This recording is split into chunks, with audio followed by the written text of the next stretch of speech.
यकम जनवरी 2023 का सूरज तुलू होते ही मुआहदा लौज़ान के हवाले से तुर्की के लिए 2023 का साल इंतहाई अहमियत का हामिल है।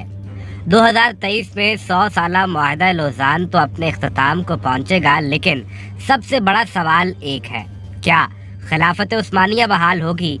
और ये कि क्या खिलाफत उस्मानिया के तहत तुर्किया को दोबारा मस्जिदुल हराम यानी मक्का मुकरमा और फिर मस्जिद नबवी यानी मदीना मुनव्वरा और हरमैन शरीफैन का कंट्रोल मिलेगा या फिर नहीं? ये वो बड़ा सवाल है जिसके लिए अब पूरी दुनिया ने तुर्की पर नजरें जमा रखी है। याद रहे कि तुर्की वो मुल्क था और ख़ास तौर पर यहाँ मौजूद कुस्तुनतुनिया दरअसल रोमी हुकूमत का दारुल खिलाफा था। इसे कोई भी फतह नहीं कर पा रहा था कि आखिरकार खिलाफत उस्मानिया के एक सुल्तान मोहम्मद फातेह ने इसको फतह किया और इसके ऊपर इस्लाम का झंडा गाड़ दिया, तो इसके बाद ये खिलाफत उस्मानिया का मरकज़ बन गया।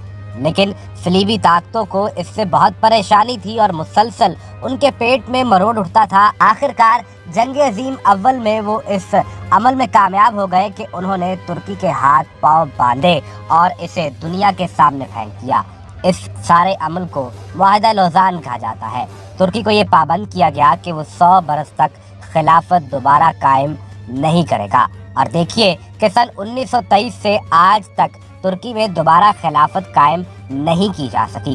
इसके साथ साथ तुर्की पर दीगर कई बड़ी पाबंदियां लगाई गई, लेकिन इसमें सबसे ज़रूरी और अहम पाबंदी ये लगाई गई कि तुर्की हरमैन शरीफैन की मेज़बानी नहीं कर पाएगा। और ये वो मौका था कि जब हरमैन शरीफैन की मेज़बानी आले सऊद के पास सऊदी अरब के हवाले कर दी गई। लेकिन इससे पहले ये जान लेना ज़रूरी है कि तुर्की ने शरीफ बिन अली, जिनका ताल्लुक हाशमी ख़ानदान से था, हरमैन शरीफैन के तमाम अमूर इसके हवाले कर रखे थे। लेकिन शरीफ बिन अली इन मगरबी ताकतों के साथ मिलकर खिलाफत उस्मानिया के खिलाफ बगावत करता है और बादअज़ा फिर इससे हरमैन शरीफैन की मेज़बानी को लेकर सऊदी अरब के हवाले कर दिया जाता है। सऊदी अरब इस बायस मगरबी दुनिया के साथ हालिया कुछ सालों के अंदर अपने ताल्लुकात को बेहतर करने की कोशिश तो कर रहा था, लेकिन फिर सऊदी अरब को भी ये अंदाज़ा हो गया कि अमेरिका के साथ मज़ीद वो नहीं चल सकता, क्योंकि सऊदी अरब को अपनी मईशत के इन्हिसार को तेल से ख़त्म करके इसे टूरिज़्म की तरफ लाना होगा। और टूरिज़्म खा वो मजहबी हो या फिर सऊदी अरब के अंदर जिस तरह की नई तब्दीलियाँ आ रही हैं, दरअसल असल पैसा तो यहीं से आएगा। तो अगला बड़ा सवाल ये है कि क्या सऊदी अरब तुर्की को इन इलाकों की यानी हरमैन शरीफैन की मेज़बानी वापस करेगा?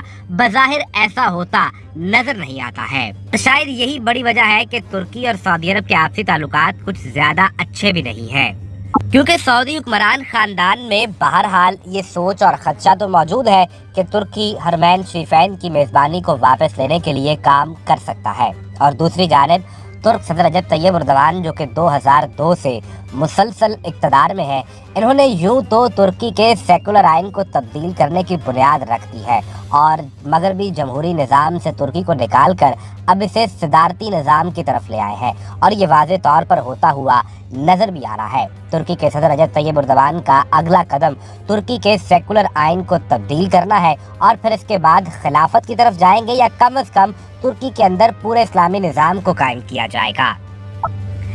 ऐसे में तुर्की के लिए सबसे अहम और सबसे ज़रूरी बात यह है कि वो हरमैन शरीफैन की मेज़बानी वापस हासिल करने के लिए दुनिया भर के तमाम मुस्लिम ममालिक को इकट्ठा करे और फिर उन्हें ये कहे कि आप वोटिंग कीजिए कि हरमैन शरीफैन की मेज़बानी किस मुल्क के पास होनी चाहिए, सऊदी अरब के पास या फिर तुर्की के पास। यही वजह है कि तुर्की दुनिया भर के मुस्लिम ममालिक के साथ अपने ताल्लुकात को पहले से बेहतर और मजबूत करता जा रहा है। दुनिया में कहीं भी मुसलमानों पर जुल्म हो तो तुर्की सबसे पहले इस पर बोलता है, इसके खिलाफ बात करता है, ताकि वो ये तासुर दे सके कि वो मुसलमान ममालिक का बड़ा भाई है और